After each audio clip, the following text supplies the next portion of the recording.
नमस्कार मित्रों, आज की इस वीडियो में एक बार फिर से आप सभी का बहुत बहुत हार्दिक स्वागत है। हम आशा करते हैं कि आप सभी स्वस्थ होंगे और आप सबकी जो तैयारी है बहुत अच्छी तरह से चल रही होगी। कुछ छात्रों की विशेष मांग पर आज से हम मॉडल पेपर या आप कह सकते हैं कि अभ्यास प्रश्न को देखेंगे। और बात करें तो आज आपका पहला मॉडल टेस्ट पेपर है और पहले मॉडल टेस्ट पेपर की बात हम करें तो इसमें आपको कुल 90 प्रश्न दिखाई देंगे। और ये जो 90 प्रश्न हैं ये सामान्य स्तर के प्रश्न हैं, बहुत कठिन नहीं है। तो सामान्य स्तर के प्रश्न हैं। और अगर सिलेक्शन की बात हम करें तो सिलेक्शन जो आपका होता है तो सिलेक्शन यही सामान्य प्रश्नों से ही होता है, क्योंकि जो कठिन प्रश्न होता है वो सबके लिए कठिन होता है। लेकिन जो भाई बहन मित्र या प्रतियोगी छात्र सामान्य प्रश्न या आसान से प्रश्न की गलती कर देते हैं तो उनके लिए थोड़ा सा सिलेक्शन होना मुश्किल हो जाता है। तो इसलिए आप लोग जो है जहाँ भी तैयारी कर रहे हैं, जिस भी पुस्तक को पढ़ रहे हैं, जहाँ से भी आप जो मॉडल पेपर वगैरह हल कर रहे हैं उसको करते रहें। लेकिन ये जो समान स्तर के प्रश्न हैं इस पर भी अपनी नज़र को आप बनाए रखें, क्योंकि कभी कभी यही प्रश्न परीक्षा में आ जाते हैं और हम लोग उसको हल्के में लिए रहते हैं तो क्या हो जाता है कि गलत हो जाता है। और ऐसे प्रश्न अगर गलत हो गए तो निश्चित रूप से थोड़ा सा मुश्किल का विषय बन जाता है। ठीक है, तो बात करें पहला मॉडल टेस्ट पेपर की, जिसमें पहला प्रश्न आप देख पा रहे हैं कि आचार्य रामचंद्र शुक्ल ने हिंदी साहित्य के इतिहास को कितने कालों में विभाजित किया है। देखिए मित्रों, जब भी आप पेपर देने जाएं तो हम ऐसी भी आशा करते हैं कुछ हमारे ऐसे भाई बहन मित्र होंगे जो कि पहली बार टीजीटी पीजीटी या नेट के एग्जाम में बैठेंगे। तो सबसे पहले आप जो भी प्रश्न आपको दिखाई दे उस प्रश्न को विधिवत पढ़ें, उसके भाव को समझें, उसके बाद चारों विकल्प को देखिए और चारों विकल्पों में से जो सबसे उपयुक्त विकल्प हो उसको आप लोग सही करें। ठीक है ना। तो पहले प्रश्न का अर्थ है कि आचार्य रामचंद्र शुक्ल जी ने जो है हिंदी साहित्य के इतिहास को कितने भागों में विभाजित किया। ठीक है ना, कितने भागों में बांटा है, मुख्य चीज इसका यही है। विकल्प ए 2, विकल्प बी है 3, विकल्प सी 4 और विकल्प डी 5। तो देखिए जो भी भाई बहन अच्छी तरह से पढ़े होंगे उन्हें बिल्कुल पता होगा कि आचार्य रामचंद्र शुक्ल जी ने हिंदी साहित्य के इतिहास को कुल 4 भागों में बांटा है। तो विकल्प सी इज राइट आंसर। क्या है? 4। अब 4 में भी देखा जाए तो जो पहला काल था उसे इन्होंने कहा आदिकाल, दूसरे भाग को इन्होंने कहा पूर्व मध्यकाल, तीसरे भाग को इन्होंने कहा उत्तर मध्यकाल और चौथे भाग को इन्होंने कहा था आधुनिक काल। ठीक है ना। और यही रामचंद्र शुक्ल जी हैं जिन्होंने काल विभाजन में दोहरा नामकरण की प्रथा का प्रचलन किया था। सबसे पहले दोहरा नामकरण की शुरुआत जो है आचार्य रामचंद्र शुक्ल जी ने की है। ठीक है ना। और इन्होंने आदिकाल को वीरगाथा काल कहा, पूर्व मध्यकाल को भक्ति काल कहा, उत्तर मध्यकाल को रीति काल कहा और आधुनिक काल को गद्य काल कहा है। इसे भी ध्यान में रख लीजिएगा। कभी कभी प्रश्न बन जाता है कि सबसे पहले दोहरे नामकरण की जो शुरुआत किसने की थी, तो आचार्य रामचंद्र शुक्ल जी ने की थी। ठीक है ना। तो पहले प्रश्न का उत्तर आई होप कि आप लोग जान गए होंगे कि आचार्य रामचंद्र शुक्ल जी ने हिंदी साहित्य के इतिहास को 4 भागों में बांटा है। ठीक है, चलिए अगला प्रश्न यानी कि प्रश्न संख्या 2 है कि राम काव्य धारा में राम को किसका अवतार माना गया है। बस क्या प्रश्न पूछ रहे हैं कि जो राम काव्य की धारा है उसमें राम किसके अवतार हैं। बिल्कुल, विकल्प ए ब्रह्मा, विकल्प बी विष्णु, विकल्प सी महेश और विकल्प डी है परम ब्रह्मा। तो देखिए मित्रों, बात करें तो प्रश्न यही पूछ रहे हैं कि राम काव्य में राम किसके अवतार हैं। तो विकल्प बी यानी कि विष्णु इज राइट आंसर। ठीक है ना। तो राम काव्य धारा में राम किसके अवतार माने गए हैं, राम किसके अवतार हैं, विष्णु के अवतार हैं। विकल्प बी आपका सही होगा। ठीक है। प्रश्न संख्या 3 देखिए कि निम्नलिखित में कौन ज्ञानाश्रयी शाखा के कवि हैं। तो देखिए आपको नीचे 4 विकल्प दिखाई दे रहा है, इसमें से पूछ रहे हैं कि कौन ज्ञानाश्रयी शाखा के अंतर्गत आते हैं। ठीक है। पहला विकल्प है ए कबीर, बी तुलसी, सी जायसी और डी है मुल्ला दाऊद। बात करें हम भक्ति काल में तो आप देखेंगे आपको मिलेगा सगुण और निर्गुण। निर्गुण में आप जाएंगे तो ज्ञानाश्रयी और प्रेमाश्रयी शाखा मिलेगी। सगुण में जाएंगे राम भक्ति शाखा और कृष्ण भक्ति शाखा। तो यहाँ पर देखिए ज्ञान की बात अगर आएगी तो ज्ञानाश्रयी शाखा के अंतर्गत केवल एक ही आपको यहाँ पे संत कवि दिखाई दे रहे हैं, कबीर। तो प्रश्न संख्या 3 ज्ञानाश्रयी शाखा के अंतर्गत आने वाले कवि कबीर हैं। तो विकल्प ए इज राइट आंसर। तुलसी की बात करें तो सगुरु काव्यधारा के अंतर्गत आते हैं, राम भक्ति की शाखा में। मुल्ला दाऊ प्रेम मार्गी हैं और जायसी भी प्रेम मार्गी के अंतर्गत आते हैं। ठीक है, इसे ध्यान में रखिएगा। ठीक, अब प्रश्न संख्या 4 है, कैमासबद्ध किस ग्रंथ का प्रमुख प्रसंग है? ध्यान से देखिएगा, एक कैमासबद्ध एक प्रसंग है, पूछ रहे हैं किस ग्रंथ से संबंधित है। ठीक है ना, तो विकल्प ए है पद्मावत, विकल्प बी है परमाल रासो, विकल्प सी है रामचरितमानस और विकल्प डी है पृथ्वीराज रासो। तो कौन सही है? देखिए, बात करें कैमासबद्ध की, तो कैमासबद्ध जो है जब आप पढ़ेंगे पृथ्वीराज रासो, तो पृथ्वीराज रासो के अंतर्गत एक सर्ग है जिसे आप कहते हैं समय सर्ग है, तो एक समय है कैमासबद्ध। और बात करें पृथ्वीराज में, पृथ्वीराज रासो में कुल 19 समय है। ठीक है ना, समय में बांटा गया है इसको। ठीक है, तो कौन कैमासबद्ध किससे संबंधित है? बिल्कुल पृथ्वीराज रासो से संबंधित है। ध्यान में रखिएगा, ये प्रश्न आपकी परीक्षा में आ सकता है। तो कैमासबद्ध पृथ्वीराज कैमास का बद्ध पृथ्वी से संबंधित है, इन्हीं की पृथ्वीराज राजों से अंतर्गत आता है। ठीक है, चलिए प्रश्न संख्या 5 है कि मैथिल कोकिल के नाम से कौन कवि प्रसिद्ध है? यानी कि कहने का आशा है कि ये जो 4 विकल्प दिए गए हैं, इनमें से कौन सा कवि ऐसा है जिसे मैथिल कोकिल के नाम से जाना जाता है या मैथिल कोकिल की उपाधि दी गई है? विकल्प ए है जगधर, विकल्प बी है चंद्रप्रदायी, विकल्प सी है विद्यापति और विकल्प डी है जायसी। तो आपको सबसे सही विकल्प जो इसमें मिलेगा मैथिल कोकिल विद्यापति को। सब जो सामान्य से सामान्य छात्र होगा वो भी जानेगा कि मैथिल कोकिल किससे कहा जाता है? विद्यापति जी को कहा जाता है। क्यों कहा जाता है? क्योंकि इनकी एक रचना है पदावली जो कि मैथिल भाषा में लिखी गई है और उसी कारण इनको विद्यापति को मैथिल कोकिल कहा जाता है। इसके अलावा बात करें विद्यापति जी को ढेर सारी और भी उपाधियां दी गई हैं, जिनमें नव कवि है, खिलन कवि कहा जाता है, अभिनय जयदेव कहा जाता है, कवि शेखर कहा जाता है और कवि कंठहार भी कहा जाता है। और सब किसको? इन्हीं विद्यापति जी को कहा जाता है। ठीक है, इसे ध्यान में रखिएगा। प्रश्न संख्या 6 है, थोड़ा ध्यान से देखिएगा। क्या है कि रीति काल का समय है। रीति काल का समय, पहला विकल्प है सन 1600 से लेके 1700, सन की बात कर रहे हैं। बी है सन 1643 से लेकर के 1843 तक, और सी है सन 1650 से लेकर के 1900 तक का, और विकल्प डी है सन 1700 से लेके सन 1900 ईस्वी तक। ध्यान में रखिएगा, ढेर सारे भाई बहन तो डी पे चले जाएंगे और उनके दिमाग में यही आएगा कि 1700 से लेकर के 1900, है ना। बिल्कुल सही, अगर सम्मत होता तो ये सही हो जाता, लेकिन सम्मत नहीं बल्कि सन की बात कर रहे हैं। और अगर सन की बात करेंगे तो रीतकाल का अगर सन की बात की जाए तो विकल्प बी इज राइट आंसर है, क्योंकि सम्मत में से 57 जैसे आप घटाएंगे आपको 1643 और 1843 आपको उत्तर मिलेगा। तो बिल्कुल इसे भी दिमाग में रख लीजिएगा कि रीतकाल का समय सन में पूछे तो 43 से लेकर के 1643 से लेकर के 1843, यानी कि 1700 से 1900 सम्मत। ठीक है ना, सम्मत में 1700 से 1900 और सन में हो जाएगा तो 1643 से 1843 तक रीतकाल का समय है, इसे भी ध्यान में रखिएगा।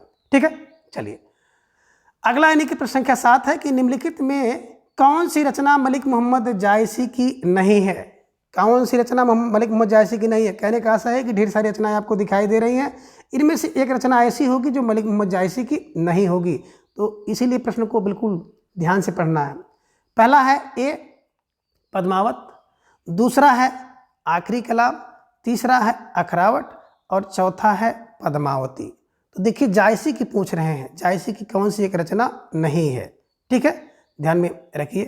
अब जायसी की एक रचना कौन सी नहीं है, ध्यान में रखिए। प्रश्न संख्या 1 देखिए, बात मलिक मोहम्मद जायसी की नहीं है, बल्कि देखा जाए तो यहाँ पर आपको पद्मावत भी इनकी रचना है ना, अखरावट भी इनकी रचना है, पद्मावत अखरावट, आखिरी कलाम भी इनकी रचना है ना। ये पद्मावती जो इन्होंने दे दिया है, ये पद्मावती थोड़ा सा गलत है। ठीक है, ध्यान में रखिएगा, रचना पद्मावत है, इसे ध्यान में रखिएगा, पद्मावती नहीं है, बल्कि पद्मावती आप कह सकते हैं एक पात्र है। ठीक है, फिलहाल इस प्रश्न में बहुत दम नहीं है, लेकिन थोड़ा सा घुमाने का या प्रयास किया गया है या आपको फंसाने का प्रयास किया गया है, इसे ध्यान में रख लीजिएगा। ठीक है ना, तो पद्मावती इनकी रचना नहीं है, बल्कि पद्मावती एक पात्र है, रचना है पद्मावत अखरावट और आखिरी कलाम।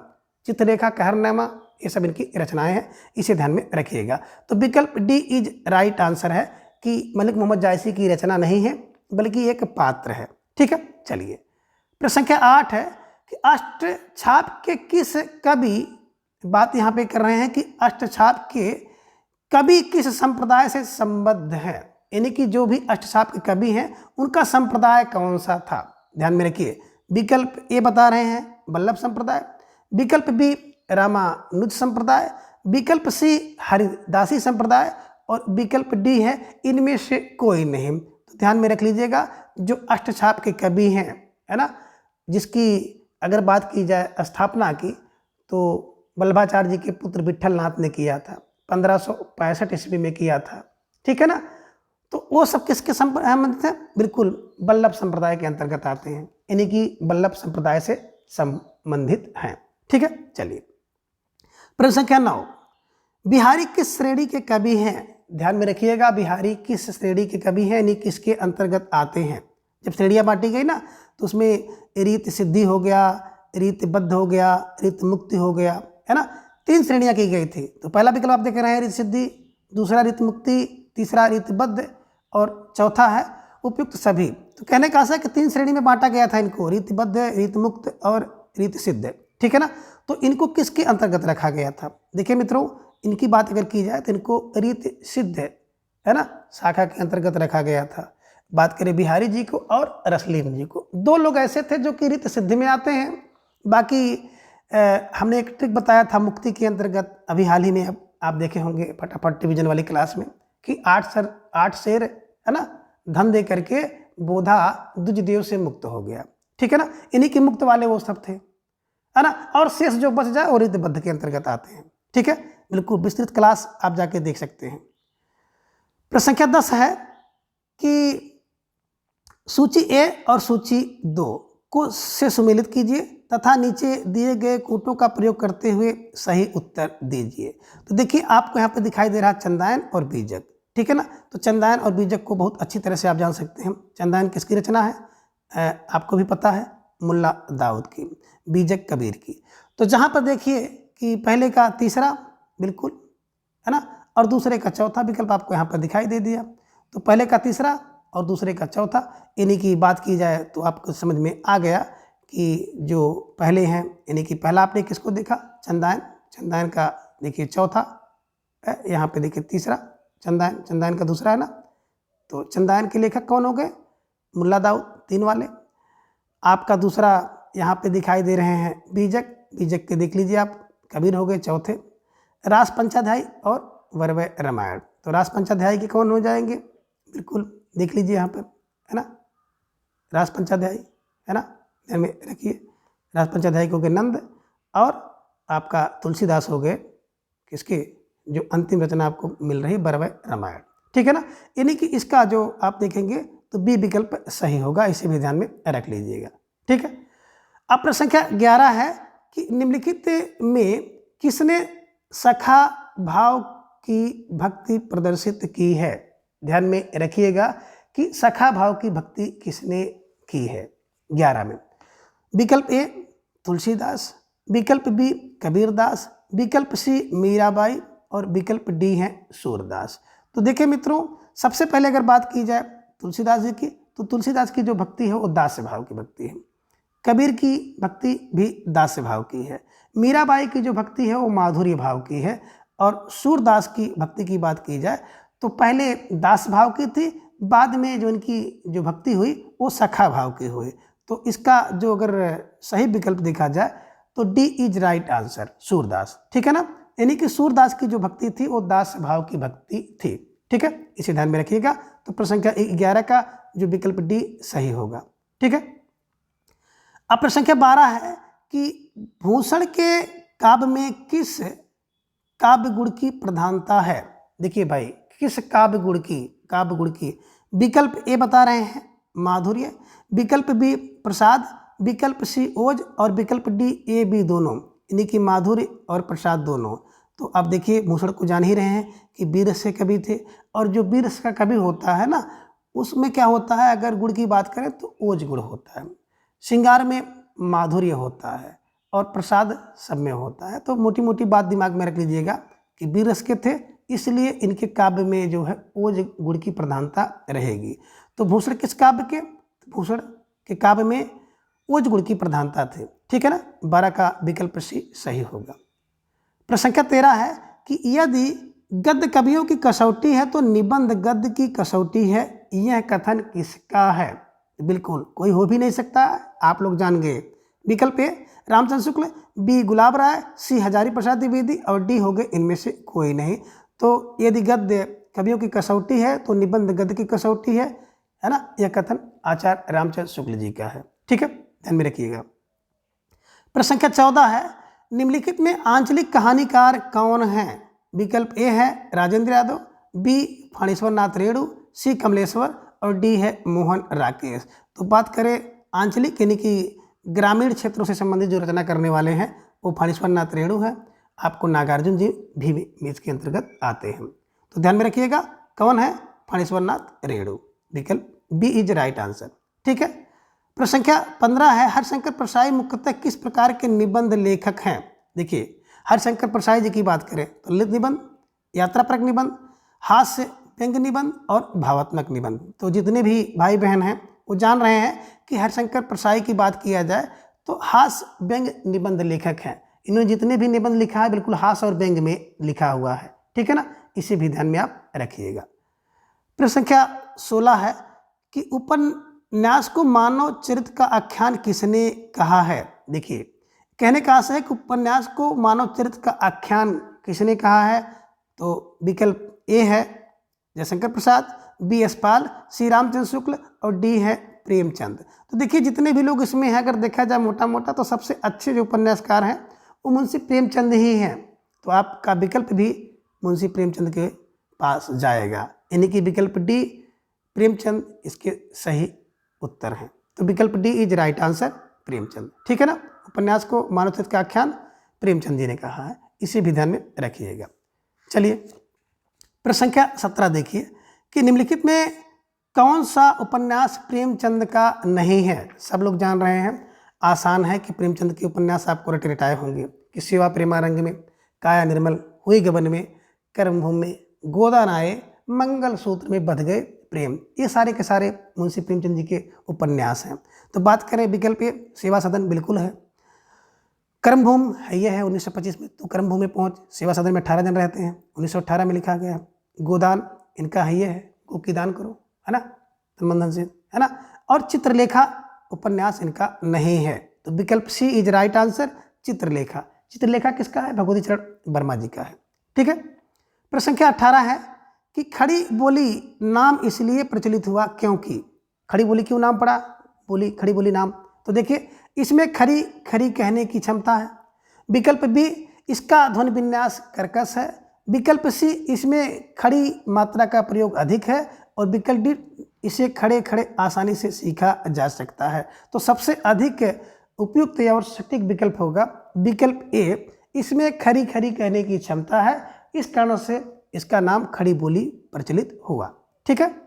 प्रश्न संख्या 19 है कि निम्नलिखित में कौन बोली पूर्वी हिंदी की नहीं है? पूर्वी हिंदी की नहीं है, इसमें से एक बोली ऐसी है जो पूर्वी हिंदी की नहीं है। परिचित खड़ी बोली, बिल्कुल खड़ी बोली तो पश्चिमी के अंतर्गत आता है। तो पश्चिम के अंदर ब्रजभाषा, बुंदेली, कनौजी, बांगरू और खड़ी बोली आती है। ब्रजभाषा भी पश्चिम के अंतर्गत आ रहा है। तो विकल्प सी आपका होगा सही, उपयुक्त दोनों। ठीक है ना। तो भैया पूर्वी के अंतर्गत कौन आएगा? तो पूर्वी के अंदर आपको ट्रिक में बताया गया था ABC, A for Awadhi, B for Bagheli, C for Chhattisgarhi, इसे ध्यान में रख लीजिएगा। ठीक है। चलिए तो सही क्या हो गया कि इनमें से पूर्वी के अंतर्गत उपयुक्त दोनों बोलियां नहीं आती हैं। ठीक है ना, दोनों की दोनों पश्चिमी, है ना, पश्चिमी भाषा की बोलियां हैं। ठीक। प्रश्न संख्या 20, डॉक्टर शब्द में जो आ ध्वनि किस भाषा से हिंदी में आई है? देखिए आ की बात करते हैं तो एकमात्र स्वर है जो कि आगत है आ, है ना, और ये अंग्रेजी का है, सब लोग जानते हैं। ठीक है ना। विकल्प ए जर्मन, विकल्प बी रूसी, विकल्प सी फ्रेंच और विकल्प डी है अंग्रेजी। तो विकल्प डी अंग्रेजी इज राइट आंसर। ठीक है, इसे ध्यान में रखिएगा। प्रश्न संख्या 21 है कि संविधान में अष्टम सूची में मान्य भारतीय भाषाओं की संख्या कितनी है? देखिए भाई, जब संवैधानिक स्थिति की चर्चा हम लोग करेंगे तो यहीं पे आप देख लीजिएगा कि भारतीय संविधान में 343 से लेकर के 351 अनुच्छेद की बात की जाएगी। भाग की बात की जाएगी तो भाग 17 की यहाँ पे आएगी। अनुसूची की बात करें तो अनुसूची 8वीं अनुसूची है। और भाषाओं की बात की जाएगी तो भाषा कुल 22 हैं। ध्यान में रखिएगा, यानी कि जो विकल्प 21 है ये भी इस समय गलत है। ठीक है ना, पहले का पेपर है तो पहले के हिसाब से 21 रहा। ठीक है ना, अब कुल 22 भाषाएं हो गई हैं। ठीक है ना, तो ध्यान में रखने वाली बात है। और इसके अलावा एक चीज़ और दिमाग में यहीं पे रख लीजिएगा कि 14 सितंबर 1949 को हिंदी है ना को राजभाषा आप कह सकते हैं ना, हिंदी भाषा दिवस मनाया जाता है, तो इसे भी ध्यान में रख लीजिएगा। ठीक है, तो मोटी मोटी चीज़ आपने क्या देखा संवैधानिक दृष्टि से 343 से 351, 17 भाग, 8वीं अनुसूची और कुल 22 भाषाएं। तो ध्यान रखिएगा, 15 नहीं है, 18 नहीं है, 20 नहीं है, 21 नहीं है, बल्कि 22 भाषाएं इस समय जो है इनको मान्यता दी गई है। ठीक है, ध्यान में रख लीजिएगा। चलिए, प्रश्न संख्या 22 है, निम्नलिखित में से किस प्रदेश की राजभाषा हिंदी नहीं है? निम्नलिखित में से किस प्रदेश की राजभाषा हिंदी नहीं है? ध्यान में रखिएगा, राजभाषा का मतलब होता है सरकारी कामकाज की भाषा, यानी कि जिस भाषा का प्रयोग कार्यालय में होता है उसे राजभाषा कहते हैं हम।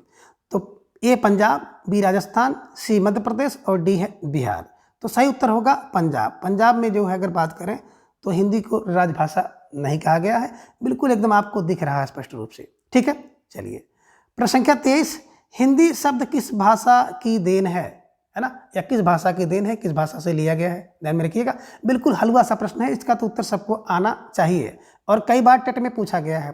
तो विकल्प ए संस्कृत, विकल्प बी पाली, विकल्प सी अपभ्रंश और विकल्प डी फारसी। देखिए, बड़ा सोच समझ के विकल्प दिया है ना। तमाम लोग कहेंगे हिंदी संस्कृत से आई हिंदी भाषा। ठीक है ना, भाषा शब्द की बात कह रहा है ना, तो हिंदी भाषा संस्कृत में कुछ लोग जाएंगे, कुछ लोग कहेंगे अपभ्रंश से आई है ना। तो ध्यान में रखिएगा, हिंदी है ना, हिंदी शब्द किस भाषा की देन है? तो राइट होगा फारसी भाषा की देन है। ठीक है, और हमने ट्रिक से बताया भी था कि गांव में जब लोग कोई खड़ी बोली वगैरह बोलते हैं तो कहते हैं बहुत फारसी ना भूको। ठीक है ना, यानी कि हिंदी शब्द ही फारसी भाषा से आया है। ठीक है, चलिए, प्रश्न संख्या 24 है कि प्रारंभ में हिंदी शब्द का प्रयोग किस अर्थ में होता था? देखिए, कह रहे हैं कि सबसे पहले अगर बात की जाए हिंदी शब्द का प्रयोग किस अर्थ में किया जाता था? विकल्प ए भारत देश, विकल्प बी भारतवासी, विकल्प सी उपयुक्त दोनों और विकल्प डी है इनमें से कोई नहीं। तो बिल्कुल आपका सही उत्तर होगा कि भारत देश और भारतवासी दोनों के लिए होता था। विकल्प सी इज राइट आंसर, उपयुक्त दोनों के लिए प्रारंभ में हिंदी शब्द का प्रयोग होता था। ठीक है, प्रश्न संख्या 25 है कि हिंदी किसी एक रूप भाषा का नाम ना होकर के एक भाषा परंपरा का नाम है।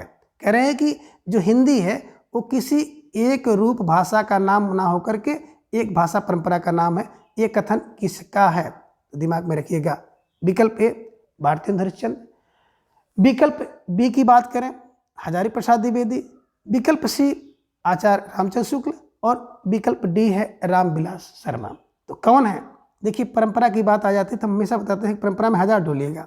हिंदी किसी एक का भाषा का रूप ना होकर के हजार परंपरा का नाम है, हजार फार हजारी प्रसाद द्विवेदी। ठीक है ना, तो इसे ध्यान में आप जोड़ लीजिएगा कि हिंदी किसी एक भाषा रूप का नाम ना होकर के हजार परंपरा का नाम है, यानी कि हजारी प्रसाद द्विवेदी जी ने इस कथन को कहा है। ठीक है, प्रश्न संख्या 26 है, इनमें से देवनागरी लिपि की कौन सी विशेषता नहीं है? One of them is not, है ना, एक इसमें से नहीं है। किसकी विशेषता? देवनागरी की। देवनागरी की एक विशेषता नहीं है। पहला क्या है? ये है कि स्वर व्यंजन क्रम वैज्ञानिक है, बिल्कुल ये तो सही है। दूसरा है जैसा उच्चारण वैसा लिखना होता है, बिल्कुल सही है।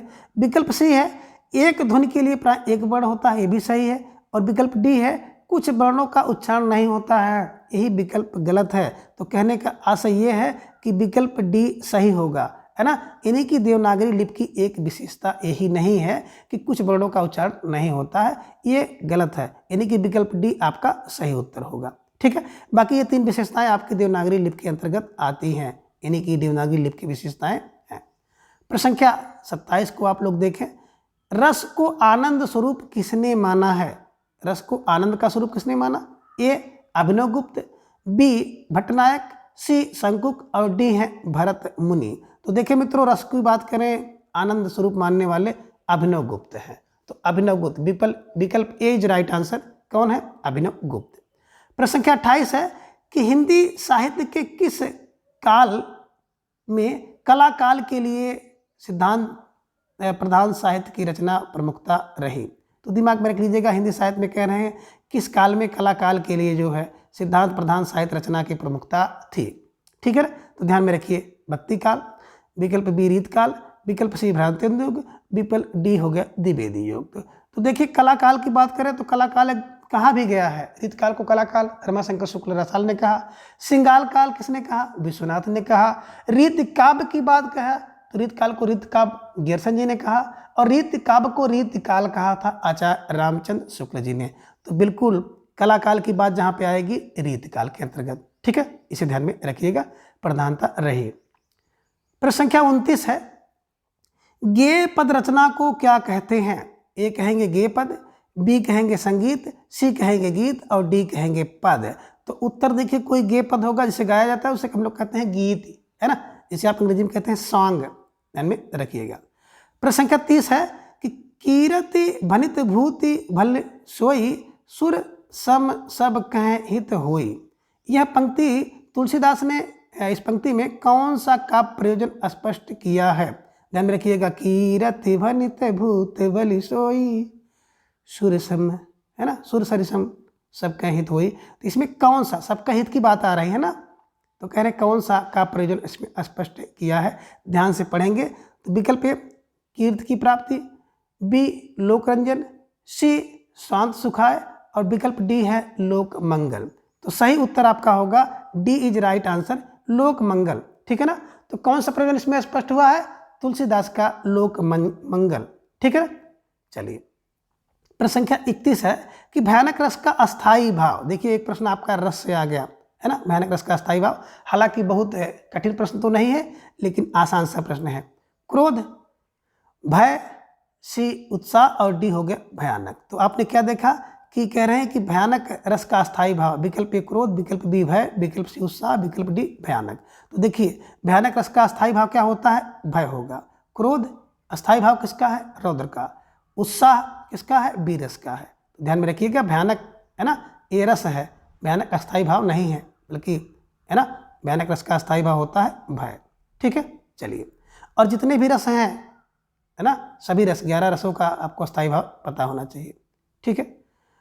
प्रश्न संख्या 32 है कि आँखियाँ हर दर्शन की भूखी, कैसे रहे रूप रस राची, ये बतियाँ सुन रूखी। पंक्ति में कौन सा रस है? देखिए रस पूछ रहे हैं, कौन सा रस है? विकल्प ए विप्रलंब श्रृंगार, विकल्प बी संयोग श्रृंगार, विकल्प सी करुण और विकल्प डी शांत। देखिए मित्रों, संयोग में मिलन होता है किसका? नायक नायिका, स्त्री पुरुष का, पति पत्नी का, इन्हीं के दोनों विपरीत लिंग वाले होते हैं श्रृंगार रस में। तो ठीक है ना, संयोग में मिलन होगा।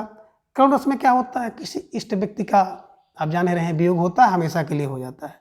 शांत रस में, है ना, जब बाहरी लोक आडंबर सबसे जो है क्या हो जाता है, उसका मन उब जाता है, तो इस संसार से ही वो मुक्ति चाहता है, भागना चाहता है, उसकी यहाँ से लिप्ति नहीं रह जाती है ना, निर्लिप्त हो जाता है। तो यहाँ पे विकल्प ए है विप्रलंब श्रृंगार। ठीक है ना, नहीं कि जिसे आप कहते हो वियोग श्रृंगार। ठीक है, ध्यान में इसे रख लीजिएगा और आसानी से आपको याद हो जाएगा। ठीक है।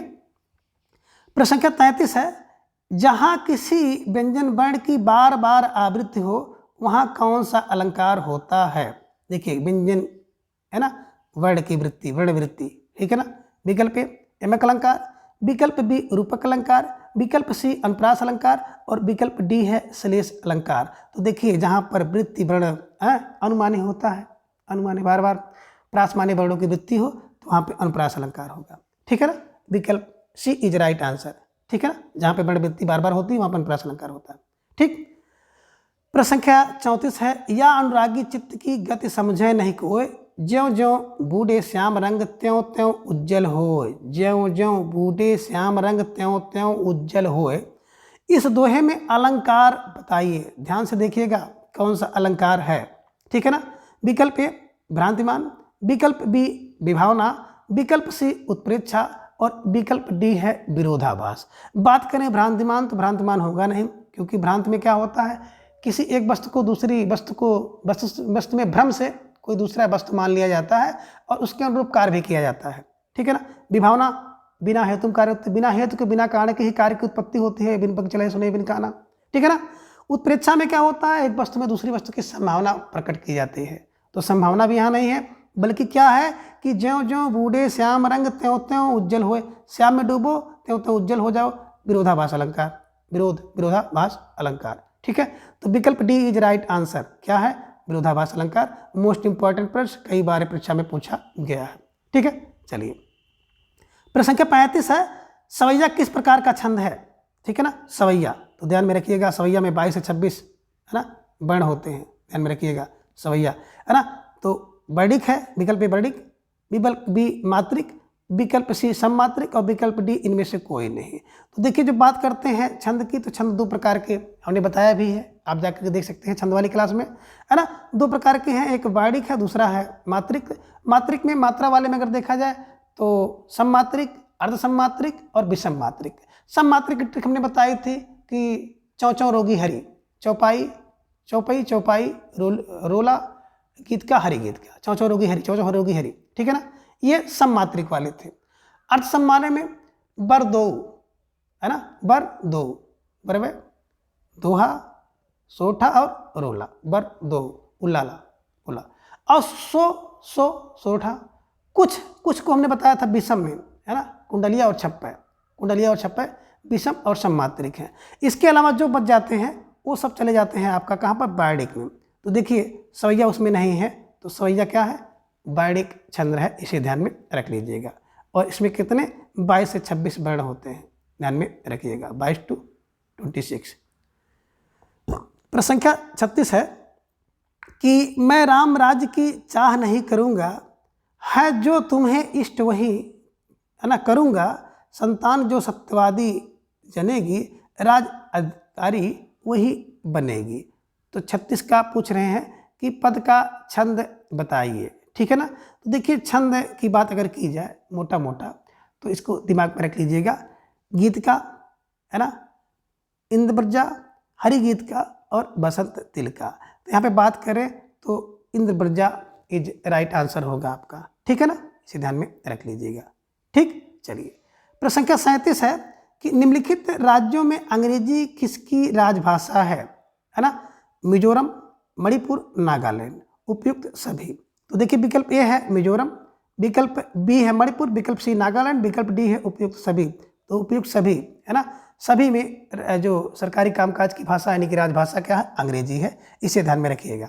ठीक है। चलिए, प्रश्न संख्या 38 है कि अवधि का प्रारंभिक रूप किस ग्रंथ में मिलता है। प्रारंभिक रूप किस ग्रंथ में मिलता है, इसे ध्यान में रखना होगा। विकल्प ए है रामचरितमानस, विकल्प बी पृथ्वीराज रासो, विकल्प सी पद्मावत और विकल्प डी है संदेश रासक है ना। तो रामचरितमानस की बात ना की जाए, तो बात का है, पृथ्वीराज रासो में है ये नहीं है, संदेश रासक बहुत दूर की बात है, पद्मावत। ठीक है ना। तो अवधि का जो प्रारंभिक रूप आपको इन ग्रंथों में से सबसे पहले अगर देखा जाए तो पद्मावत में माना जाता है। ठीक है ना। तो पद्मावत यानी कि विकल्प सी इज राइट आंसर। ठीक है। चलिए, प्रश्न संख्या 39 है कि भोजपुरी निम्नलिखित में कहाँ बोली जाती है। अब भोजपुरी कहाँ बोली जाएगी, विकल्प ए बनारस, विकल्प बी गाजीपुर, विकल्प सी गोरखपुर और विकल्प डी उपयुक्त सभी। ठीक है ना। तो आपका उत्तर जो होगा उपयुक्त सभी। ठीक है ना। भोजपुरी की बात करें तो भोजपुरी आप जब देखेंगे बिहारी उपभाषा के अंतर्गत मैम भोजपुरी, मैथिली, मगही और भोजपुरी, ये 3 बोली आती है। तो भोजपुरी भी उसी में से है ना, बिहार की। अब चूंकि बनारस, गाजीपुर और गोरखपुर में कैसे आ गई, तो देखिए मित्रों, क्या होता है ना, वैवाहिक संबंध होता है। तो अगर कुछ भाभी जो है जिनकी शादी बिहार से चली आई गोरखपुर में, तो भोजपुरी बोलने लगी, कुछ गाजीपुर में आई भोजपुरी बोलने लगी, तो गोरखपुरिया है ना, गोरखपुर में आई, बनारस में आई।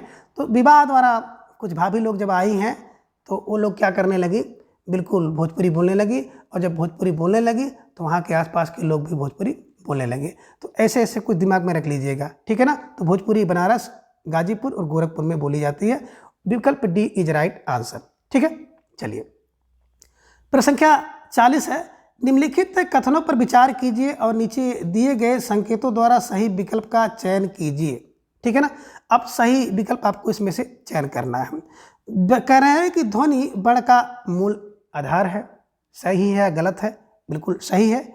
विकल्प 2 है शब्द का अर्थ अपरिवर्तनीय है, तो ये तो गलत है। तीसरा है कि हिंदी भाषा की लिपि देवनागरी है, सही है। और चौथा है कि शब्द का रूप कभी नहीं बदलता, ये भी गलत है। तो आपने क्या देखा कि दूसरा गलत है और यहाँ पर चौथा गलत है। सही कौन है? पहला और तीसरा सही है। तो अब विकल्प देखेंगे, कह रहे हैं कथन 1 सही है, सीधा सत्य है, गलत। बी में कह रहे हैं कथन 2 सही है, सीधा सत्य है, गलत है। विकल्प सी में कह रहे हैं कथन 2 और 4 असत्य है, सीधा सही है। तो विकल्प सी इज राइट आंसर, क्योंकि पहला विकल्प आपका सही है और तीसरा आपका सही है, शेष असत्य है। तो विकल्प सी इज राइट आंसर। कथन 2 और 4 असत्य हैं, शेष सभी सत्य हैं। ठीक है, चलिए अगला प्रश्न संख्या 41 है कि कौन सा शब्द अंग्रेजी का नहीं है। तो देखिए भाई, अंग्रेजी का नहीं है अपील, अपील अंग्रेजी का है। दूसरा बी कॉपी अंग्रेजी का है। तीसरा रेल भी अंग्रेजी का है। तो इनमें से सभी, है ना, सभी अंग्रेजी के हैं, इसे ध्यान में रख लीजिएगा, है ना। तो क्या है, इनमें से कौन सा शब्द अंग्रेजी का नहीं है? तो अंग्रेजी के सभी शब्द हैं, ध्यान में रख लीजिएगा। ठीक है, चलिए अगला प्रश्न है निम्नलिखित में कौन सा शब्द रूढ़ है? ध्यान में रखिएगा, कौन सा शब्द रूढ़ है? विकल्प ए कमल, विकल्प बी विद्यालय, विकल्प सी काला और विकल्प डी है पुस्तक। तो देखिए बात करते हैं रूढ़ की। तो अगर देखा जाए शब्दों का, तो बनावट के आधार पर जो शब्द होते हैं वो 3 प्रकार के हैं, रूढ़, यौगिक और एक रूढ़। रूढ़ में क्या होता है, कम से कम वर्ण होते हैं, यानी कि 2 वर्ण वाले होते हैं। अगर इनको तोड़ दिया जाए, तो अलग अलग कर दिया जाए, तो उनका कोई अर्थ ही नहीं निकलता है। ठीक है ना। यौगिक में 2 या 2 से अधिक शब्द मिलकर के एक शब्द बनाते हैं, यौगिक शब्द होता है। इसमें उपसर्ग, प्रत्यय, संधि, समास आदि की सहायता से बनते हैं। और योग रूढ़, बिल्कुल जितने भी बहुब्री समास वाले शब्द होते हैं वो सब योग रूढ़ हो जाते हैं। ठीक है। तो इसमें देखेंगे कमल यौगिक है, विद्यालय यौगिक है, पुस्तक यौगिक है, लेकिन काला, काला की बात करते हैं तो ये रूढ़ शब्द है। काला में का को अलग करेंगे, ला को अलग करेंगे, दोनों नष्ट हो जाएंगे, दोनों में से किसी का कोई अर्थ नहीं निकलेगा, इसे ध्यान में रख लीजिएगा। ठीक है।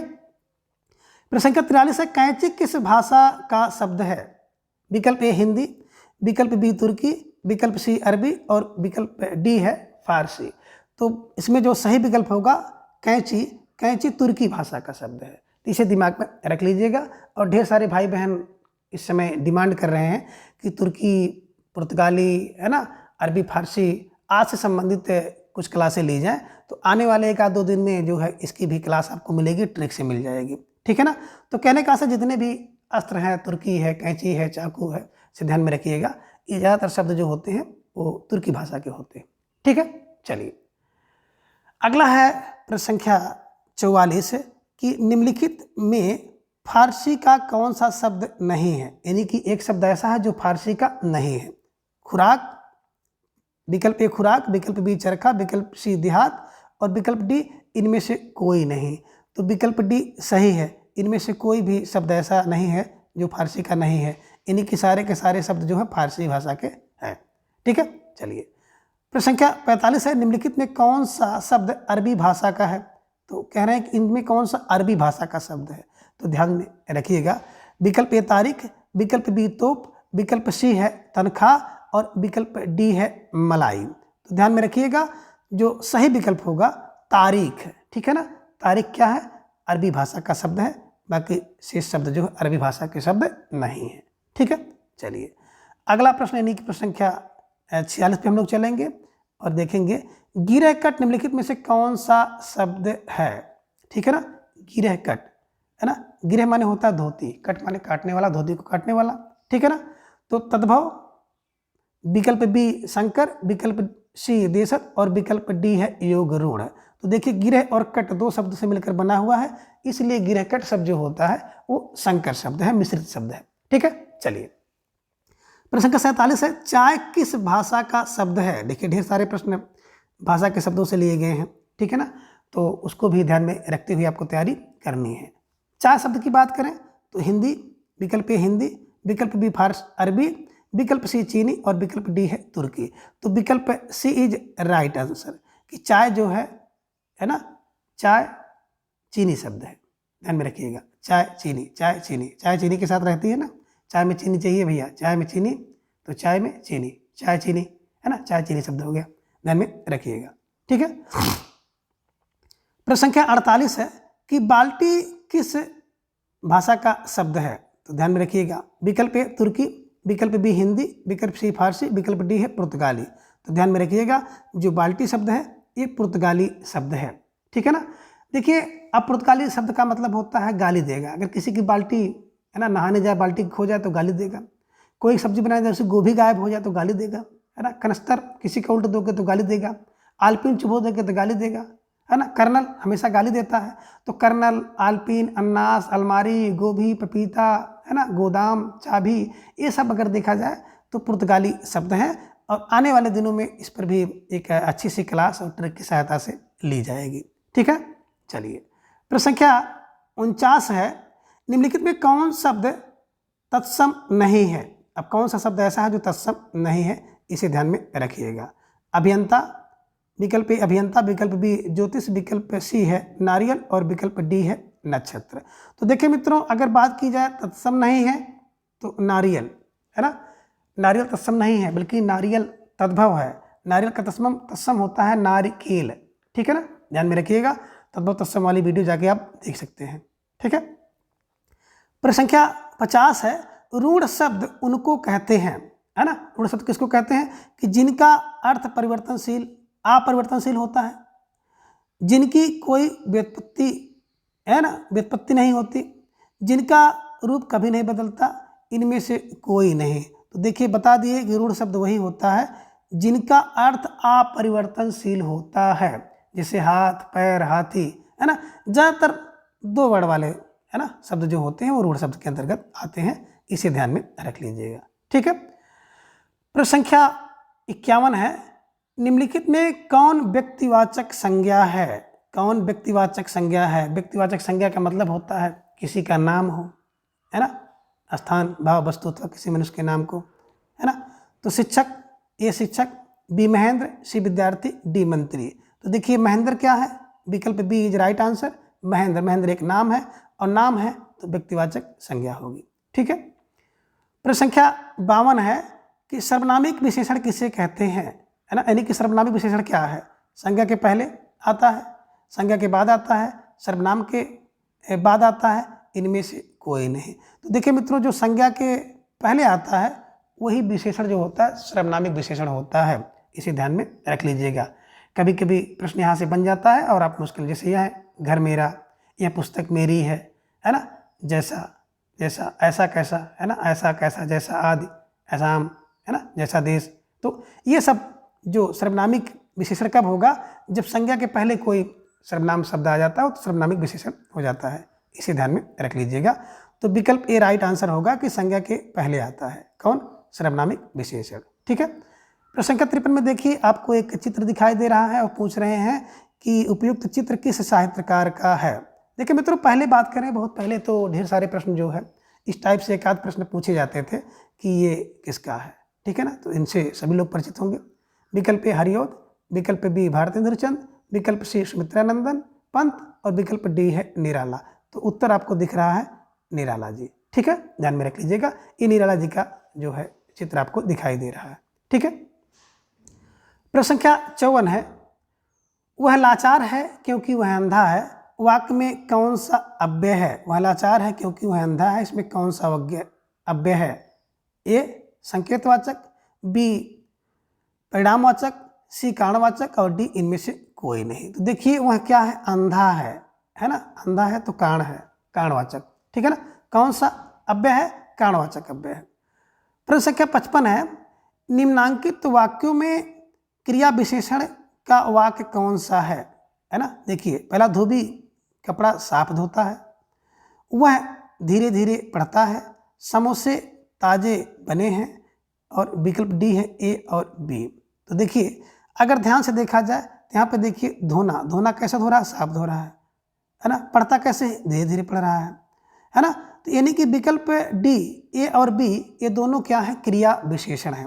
और बात करें क्रिया विशेषण की, तो क्रिया विशेषण का मतलब होता है क्रिया की जो विशेषता बताए, that is called verb adjective, यानी क्रिया का विशेषण। क्रिया की विशेषता बताने वाले शब्द को क्रिया विशेषण कहते हैं। क्रिया विशेषण भी 4 प्रकार का होता है। एक कालवाचक क्रिया विशेषण, दूसरा स्थानवाचक, है ना, तीसरा परिमाणवाचक, और चौथा है जिसे आप कहते हैं रीत या ढंगवाचक, ठीक है ना। अगर आपसे कोई पूछ ले कि भाई देखो, है ना, कालवाचक क्रिया विशेषण की, तो क्रिया के साथ जैसे प्रश्न लगाएंगे, कहाँ, है ना, काल माने कब, कब, है ना, है ना। तो जैसे क्रिया के साथ लगाएंगे कब, तो कब से आपका समय मिल जाएगा, कहाँ स्थान मिल जाएगा, कितना तो आपको परिणाम मिल जाएगा, और क्रिया का ढंग कैसे क्रिया हो रही है, क्रिया के साथ कैसा कैसी हो रही है, तो क्रिया की रीत मिल जाएगी। धीरे धीरे कैसे पढ़ता है, धीरे धीरे, है ना। धोता है, कैसे धोता है, बोले साफ साफ धो रहा है, ठीक है ना। तो ध्यान में रखिएगा, ये क्रिया का विशेषण है, ठीक है, ध्यान में रख लीजिएगा। प्रश्न संख्या 56 है, निम्नलिखित में कौन सा शब्द स्त्रीलिंग है। अब कौन सा शब्द स्त्रीलिंग है, इसे ध्यान में रखिएगा। विकल्प ए मित्र, विकल्प बी कृपा, विकल्प सी कार्य, और विकल्प डी है उपहार, ठीक है ना। तो कौन सा कह रहे हैं कि इसमें ऐसा एक विकल्प है जो कि स्त्रीलिंग है। तो देखिए मित्रों, इस टाइप का प्रश्न जो होता है, कृपा, है ना, दया, माया, ममता, ये सब जो है स्त्रीलिंग है। मित्र की बात करें तो मित्र का मतलब जितने भी शब्दों में त्रा आपको मिल जाए, मित्र, नेत्र, चित्र, शत्रु, गोत्र, है ना, ये सब के सब पात्र, पत्र, ये पुल्लिंग होंगे। इसके अलावा कुछ शब्द ऐसे हों जिनमें खा मिल जाए, दुख है, मुख, सुख, नख, है ना, शंख, तो ये भी आपके पुल्लिंग होते हैं। तो ध्यान में रखिएगा, त्रा वाले और खा वाले, ठीक है ना। तो विकल्प जो बा बी कृपा, इसका सही विकल्प होगा। कृपा शब्द जो है स्त्रीलिंग है। और मेरा मेरी लगा करके देख लेंगे तो जो बैठ जाएगा वो सही होगा। मेरा मित्र मेरी मित्र नहीं होगा, मेरी कृपा मेरा कृपा, तो मेरी कृपा होगी। मेरा उपहार मेरी उपहार, मेरा कार मेरी कार, मेरा मेरी मिला करके अगर कर लेंगे, जो सही बैठ जाएगा वो पुल्लिंग होगा, जो नहीं बैठेगा वो स्त्रीलिंग होगा। तो स्त्रीलिंग बैठ रहा है, पुल्लिंग बैठ रहा है, इसे बैठा के थोड़ा सा देख लीजिएगा, इससे भी आप पहचान सकते हैं, ठीक है। अगला प्रश्न है 57 कि वचन कितने प्रकार के होते हैं। विकल्प ए 2, विकल्प बी 3, विकल्प सी 4 और विकल्प डी है 5। देखिए मित्रों, हिंदी में वचन की बात करें तो वचन 2 होता है, हिंदी में लिंग की बात करें तो हिंदी में लिंग भी 2 होता है। एक वचन और बहुवचन, पुल्लिंग 2 होते हैं, स्त्रीलिंग और पुल्लिंग, ठीक है, ध्यान में रखिएगा। प्रश्न संख्या 58 है कि निम्नलिखित में कौन सा बहुवचन अशुद्ध है। तो देखिए, डिबिया का डिबिया होगा, आदत का आदतन, विकल्प बी दे रहा है आदत का आदतन, नीत का नीतियाँ और बात का बातें। तो देखिए आपको तीनों सही दे रहा है यहाँ पर, है ना, डिब्बा का डिब्बिया, नीत का नीतियाँ और बात की बातें, लेकिन आदत का आदतें होता है, आदतन नहीं होता है। तो विकल्प बी इज राइट आंसर, ठीक है ना। तो इसमें से कौन अशुद्ध है, आदत। क्या होना चाहिए, आदत का आदतें होना चाहिए, बहुवचन रूप आदतें, ठीक है। चलिए, प्रश्न संख्या 59 है, संज्ञा या सर्वनाम के जिस रूप से क्रिया, है ना, जिस रूप से क्रिया से उनका संबंध सूचित किया जाए उसे क्या कहते हैं। संज्ञा विशेषण, क्रिया विशेषण, कारक और अव्यय। तो देखिए, संज्ञा या सर्वनाम के जिस रूप से ना उसके संबंध की सूचना मिले उसे कारक कहते हैं। कारक का मतलब ही होता है संबंध बताता है, क्रिया का कर्ता से क्या संबंध है, ठीक है ना, उसे कहते हैं कारक, ठीक। चलिए, प्रश्न संख्या 60 है, निम्नलिखित में कौन सा शब्द कुशल का पर्यायवाची नहीं है। तो देखिए, कुशल का पर्यायवाची कौन शब्द नहीं है। विकल्प ए है निपुण, विकल्प बी है प्रवीण, विकल्प सी है पटु और विकल्प डी है वंचक। ध्यान में रखिएगा। तो देखिए 60 का सही विकल्प कौन होगा। देखिए, बात अगर आप करें तो यहाँ पर देखेंगे निपुण, प्रवीण और पटु। पटु माने चालाक, निपुण माने, है ना, जानते हैं ये निपुण है, कुशल है, प्रवीण है। ये वंचक एक शब्द आप देख रहे हैं, वंचक। वंचक माने होता है ठग, है ना, ठग, ठगने वाला, धोखा देने वाला, धूर्त, उसे आप कहते हैं वंचक। तो विकल्प डी क्या है, सही विकल्प है ना। कुशल का पर्यायवाची वंचक नहीं है, बल्कि वंचक ठग का पर्यायवाची है। ठगने वाला, धोखा देने वाला, धूर्त टाइप का व्यक्ति को वंचक कहते हैं, ठीक है। चलिए, प्रश्न संख्या 61 है, निम्नलिखित में मितभाषी का विलोम क्या होगा या क्या होता है। विकल्प ए वाचाल, विकल्प बी मूक, विकल्प सी सौम, और विकल्प डी है स्वच्छंद। तो देखिए यहाँ पे बात कह रहे हैं मितभाषी, मित माने कम भाषी, कम बोलने वाला। अब उसका जो विलोम होगा वो होगा वाचाल, वाचाल माने अधिक बोलने वाला। मूक माने गूंगा होगा। सौम माने बिल्कुल सौम, सौम का विलोम जो होता है उग्र होता है। स्वच्छंद की बात करें, स्वच्छंद का अर्थ होता है ना, कि जो कहते हैं निस्वच्छंद, इसका विलोम होगा, है ना, यानी कि आप कह सकते हैं कि इसका विलोम नियंत्रित होगा, ठीक है ना। और स्वच्छंद माने होता है अपने मन की करने वाला जो व्यक्ति होता है, तो मन की करने वाले व्यक्ति को आप कहते हैं स्वच्छंद है, ठीक है ना। इसका विलोम क्या होगा, नि स्वच्छंद, या आप कह सकते हैं नियंत्रित, ठीक है, इसे ध्यान में रखिएगा। प्रश्न संख्या 62 है कि अपनी दही को कोई खट्टा नहीं कहता, कहावत का अर्थ है, ठीक है ना। विकल्प ए अपनी बड़ाई स्वयं करना, बी है अपनी वस्तु में दोष नहीं दिखाई देना, सी है अपनी ही बात सर्वोपरि रखना, और डी है गुण दोष ना देखना। तो देखिए यहाँ पे जो आपको विकल्प है, अगर देखा जाए सही मामले में, तो विकल्प बी इज राइट आंसर। अपनी वस्तु में दोष ना दिखाई देना को कहते हैं कि अपनी दही कोई खट्टी नहीं कहता है, ठीक है ना। गांव में देखे होंगे ढेर सारे लोग इसका प्रयोग करते हैं, ठीक है। प्रश्न संख्या 63 है, छठी का दूध याद आना मुहावरे का अर्थ है, माँ की याद आना, बचपन की स्मृतियाँ आना। विकल्प सी देखा जाए तो विकल्प सी है होश हवास उड़ जाना, और विकल्प डी है कठिन परिश्रम करना। तो इसका क्या है, छठी का दूध है ना याद आना मुहावरे का सही अर्थ होगा होश हवास उड़ जाना, इसे ध्यान में रखिएगा, ठीक है। प्रश्न संख्या 64 है, ऋत और ऋतु में अर्थभेद कौन सा है, ठीक है ना। तो देखिए बात करें विकल्प ए कठोर, दूसरा मौसम, मिथ्या मौसम, पवित्र मौसम और सत्य मौसम। तो देखिए मौसम तो सब लोग जानेंगे, ऋतु का अर्थ मौसम होता है, लेकिन विकल्प बी की बात करें तो यहाँ पर जो विकल्प आपका बी देखेंगे तो मिथ्या और मौसम है, विकल्प डी देखेंगे सत्य और मौसम है। तो देखिए बात करते हैं ऋत, ऋत माने होता है सत्य और ऋतु माने होता है मौसम। तो विकल्प डी इज राइट आंसर।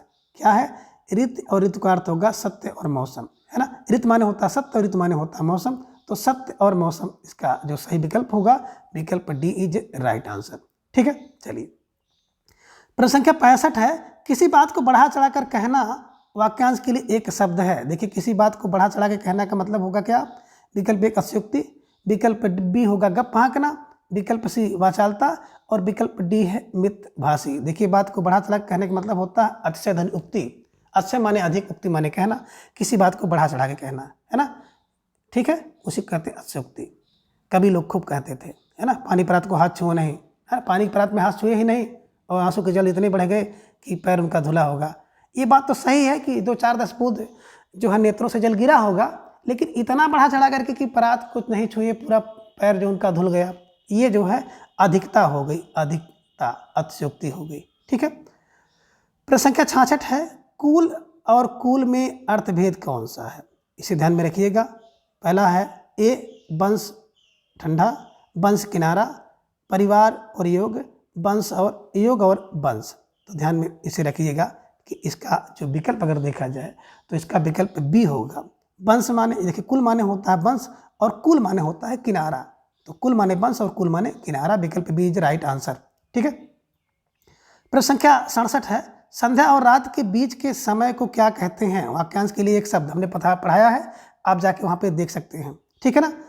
विकल्प ए ईशान, विकल्प बी दीवा अवसान, विकल्प सी संध्या बेला, और विकल्प डी है गोधूल बेला। तो बिल्कुल विकल्प डी इज राइट आंसर कि गोधूल बेला होती है, संध्या और रात के बीच का समय होता है जब गायें चरकर लौटती थी तो उनकी गायों के जो खुर से पैर से धूल निकलती थी, उसी धूल को कहते थे गोधूली, ठीक है। प्रश्न संख्या 68 है, अकाल पीड़ित में कौन सा समास है। विकल्प ए बहुब्री, विकल्प बी तत्पुरुष, विकल्प सी कर्मधारय, और विकल्प डी है द्वंद्व समास। तो अकाल पीड़ित का मतलब हो गया अकाल से पीड़ित, विकल्प बी इज राइट आंसर, यानी कि तत्पुरुष समास है, ठीक है। प्रश्न संख्या है 69 की बात करें तो निम्नलिखित में से किसमें कर्मधारय समास है। कर्मधारय समास, विकल्प ए रसभरा, विकल्प बी शक्तिहीन, विकल्प सी घनश्याम, और विकल्प डी है राजभवन। बात करें रसभरा तो रस से भरा हुआ, शक्तिहीन शक्ति से हीन, घनश्याम इज राइट आंसर, घन इयु श्याम, घन के समान श्याम है जो, अर्थात श्री कृष्ण, यानी कि बात किया जाए घन के समान जो श्याम है, घन जैसा श्याम जो है वो घनश्याम है, कर्मधारय समास, ठीक है ना। राजभवन में भी है ना तत्पुरुष समास होगा। तो विकल्प C is right answer, Ghanshyam, ठीक। अगला है प्रश्न संख्या 70, निम्नलिखित में शुद्ध वाक्य कौन सा है? शुद्ध वाक्य पहला है, आज हमारी सौभाग्यवती कन्या का विवाह है। हमने जो वाक्य शुद्धि बताया था उसमें बताया था कि शादी से पहले जो कन्या सौभाग्यवती नहीं होती है, बल्कि आयुष्मती कन्या के लिए और आयुष्मान वर के लिए होना चाहिए, ठीक है ना। तो यहाँ पे ये वाक्य गलत है। आपका पत्र सा धन्यवाद मिला, आपका पत्र मिला धन्यवाद, इसका मतलब हो जाएगा धन्यवाद सहित मिला, बिल्कुल यही आपको बताया गया है, ठीक है ना। विकल्प सी है, लड़का मिठाई लेकर दौड़ता हुआ घर आया, है ना, ये सही है ना। और वहाँ पर आपको बताया गया था भागता हुआ, भाया नहीं होगा बल्कि दौड़ता हुआ घर आया, हमने बताया बिल्कुल इसको बताया वाक्य शुद्धि में। और इस समय मेरी आयु 30 वर्ष है, ये भी गलत है, मेरी उम्र होना चाहिए। तो विकल्प सी, लड़का दौड़ता हुआ मिठाई लेकर घर आया, ठीक है, ध्यान में रखिएगा, लड़का मिठाई लेकर दौड़ता हुआ घर आया, विकल्प सी इज राइट आंसर, ठीक है। प्रश्न संख्या 71 है, निम्नलिखित में से कौन सा शब्द शुद्ध है? तो देखेंगे, और सब लोग इसको जानते हैं क्योंकि बहुत बार आ चुका है। उज्ज्वल ए, बिल्कुल बी उज्ज्वल, विकल्प सी उज्ज्वल और विकल्प डी उज्ज्वल, यानी कि उ आधा डबल जा होगा और ला होगा, आधा डबल जा, उज्ज्वल, ठीक है, ध्यान में रखिएगा। प्रश्न संख्या 72 है, रामायण का सही संधि विच्छेद कौन सा होगा? रमाधन एन, रामधन एन, रामधनयन और रामधन आयन। तो विकल्प बी इज राइट आंसर, रामधन एन, यानी कि राम का चरित्र, राम का भवन को रामायण कहते हैं। रामधन एन माने राम का चरित्र, ठीक है ना, इसे ध्यान में रखिएगा। प्रश्न संख्या 73 है कि प्रश्नवाचक चिन्ह का प्रयोग कब होता है? जहां प्रश्न पूछा जाए, व्यंग्योक्ति होने पर, जहां स्थिति निश्चित ना हो, विकल्प डी उपयुक्त सभी, बिल्कुल विकल्प डी इज राइट आंसर, उपयुक्त सभी में जो है प्रश्नवाचक प्रश्न होते हैं, है ना। जहाँ प्रश्न पूछा जाए वहाँ प्रश्नवाचक चिन्ह लगता ही है, जहाँ व्यंग्योक्ति हो वहाँ पर, और जहाँ पर स्थिति निश्चित ना हो वहाँ पर भी प्रश्नवाचक चिन्ह का, है ना, तो ध्यान में रख लीजिएगा। प्रश्न संख्या 74 है, सदैव में कौन सा संधि विच्छेद शुद्ध होगा? सदैव के लिए देखा जाए, विकल्प ए है सदाधनयोग, विकल्प बी है सद्धनयोग, विकल्प सी है सदाधनयोग और विकल्प डी है सद्धनयोग। तो विकल्प सी इज राइट आंसर, सदाधनयोग बराबर सदैव, ठीक है, इसे ध्यान में रख लीजिएगा, ठीक है, वृद्धि संधि है। अब प्रश्न संख्या 75 है, निम्नलिखित में कौन सा शब्द अशुद्ध है? ठीक है ना, विकल्प ए कालिदास, विकल्प बी आशीर्वाद, विकल्प सी तिथि और विकल्प डी कौड़ा। तो देखें बी सी डी तीनों सही है, लेकिन काली गलत है, ये होता है कालिदास, काली नहीं बल्कि कालिदास होता है, ठीक है ना। तो 75 का विकल्प ए कालिदास इज राइट आंसर, क्योंकि ये अशुद्ध है, ठीक। प्रश्न संख्या 76 है, निष्ठुर शब्द में कौन सी संधि है? तो देखिए निष्ठुर संधि में बात की जाए, विकल्प ए व्यंजन, विकल्प बी विसर्ग, विसर्ग बी सी, विकल्प सी स्वर और डी इनमें से कोई नहीं। तो शुद्ध उत्तर आपका होगा विसर्ग संधि है, निधन ठुर निष्ठुर और निषधन अष्ठुर, निषधन अष्ठुर, ये दोनों विकल्प इसका मिलता है निष्ठुर, ठीक है ना। तो ध्यान में रखिएगा, संधि पूछा है, कौन संधि है? विसर्ग संधि, से ध्यान में रख लीजिएगा। प्रश्न संख्या 77 है कि निम्नलिखित में भवभूत का कौन सा नाटक नहीं है?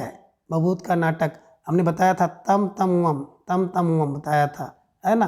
तो उत्तर रामचरितम, महावीर चरितम, मालती माधवम, है ना, और विकल्प डी है मृच कटिकम। तो देखिए बात करें उत्तर रामचरितम, महावीर चरितम, मालती माधवम तीनों इनके हैं, लेकिन विकल्प डी मृच कटिकम इनका नहीं है, बल्कि मृच कटिकम जो है शूद्रक की रचना है, ठीक है। चलिए अब प्रश्न संख्या 78 है कि किस कवि ने अपने महाकाव्य को सिंगारामृत शीतगुह, सिंगारामृत शीतगुह कौन किसने कहा है? यानी कि सिंगार रूपी अमृत का चंद्रमा किसने कहा है? तो दिमाग में रखिएगा, विकल्प ए है विशाख दत्त, विकल्प बी है भास, विकल्प सी श्रीहर्ष और विकल्प डी है शूद्रक। तो 78 का जो सही उत्तर होगा विकल्प सी, श्रीहर्ष ने क्या कहा? सिंगार रूपी अमृत का चंद्रमा कहा है, इसे ध्यान में रख लीजिएगा, ठीक है ना। प्रश्न संख्या 79 है कि भवभूत का जन्म समय, भवभूत का जन्म समय की बात करें, विकल्प ए 7वीं शताब्दी, विकल्प बी 8वीं, विकल्प सी 9वीं और विकल्प डी है 7वीं शताब्दी ईस्वी पूर्व। तो 89 का जो विकल्प ए होगा 7वीं शताब्दी, ठीक है ना। बहुभूत का जन्म कब हुआ? 7वीं शताब्दी, से दिमाग में रख लीजिएगा। अगला है प्रश्न संख्या 80। सहसा विदधीत ना क्रियाम आविवेक है प्रमापदम, है ना, प्रमास्पदम पंक्ति किस कवि की है? तो देखिए, सहसा विदधीत ना क्रियाम आविवेक है परमापदम पदम पंक्ति किसकी है? तो देखिए, विकल्प ए बाणभट्ट, विकल्प बी भारव, विकल्प सी कालिदास और विकल्प डी माघ। तो उत्तर अगर देखा जाए तो उत्तर होगा विकल्प बी, ठीक है ना, विकल्प बी भारव। भारव ने कहाँ पर? अपने जो इनका ग्रंथ है कर्तार्जुनीयम में इस उक्ति का प्रयोग किया है, ठीक है। अगला है प्रश्न संख्या 81 है। निम्नलिखित में द्विगु समास का कौन सा शब्द है? कह रहे कौन सा शब्द में द्विगु समास है? विकल्प ए चतुर्भुज, विकल्प बी पंचभुज, विकल्प सी कृष्ण शब्द और विकल्प डी है चतुर्फलम।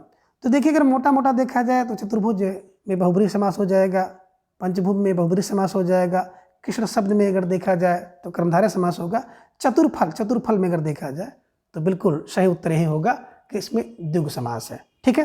चतुर्फल माने 4 फल। प्रश्न संख्या 82 है।